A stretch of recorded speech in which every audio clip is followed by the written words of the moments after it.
Yaga, yaga, yo. What you man saying? Spray lane saying. You good? You doing good? Oh, that's good to hear. Oh, I'm doing good, man. Thank you for asking. I appreciate it a lot. You know what I'm saying? Today,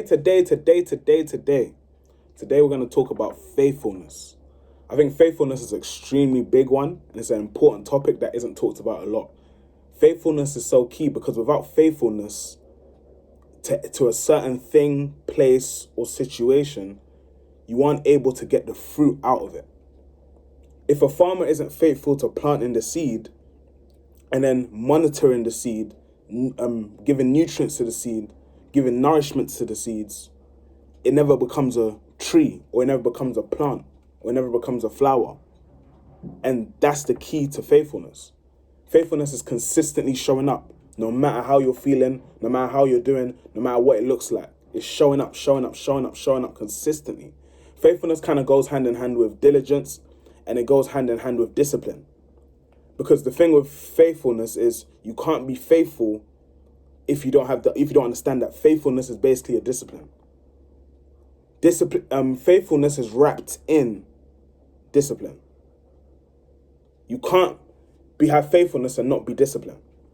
That's why if you look at it like it being a Christmas present, you know Christmas is coming.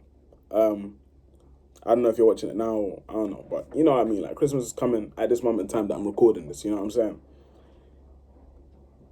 Diligence is not diligence. Discipline is the wrapping around the present. The present inside it is faithfulness. It covers it. It's the only thing that can cover it. Discipline is such a key thing. And when it comes down to faithfulness, it's all about understanding that it's not easy, but there's great fruit to faithfulness. It's the same. It's so many examples for it, but I think there's another great example. If you're in a relationship with someone, if I'm an example in a relationship with a female, there's a certain type of level that you go to, a level of knowing a person when you're faithful to that person, because they believe they can open up more, or they can open their hands more, or they can open their mind more, or they can open their heart more to be able to receive what you're trying to say to them, vice versa. And it's crazy because the same thing with a relationship with God.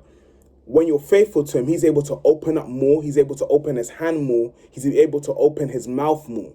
And a lot of the times, our lack of faithfulness actually makes him step back. Because if we're the bride of Christ, then it means that when we're not faithful and we start hoeing out and being a slut or being a J-bag to other stuff, that prevents him from coming close and prevents the faithfulness. He doesn't see the faithfulness, so he has to take steps back. Because that also doesn't reflect the characteristic of God, which is discipline. That's why faithfulness is so important. And that is faithfulness.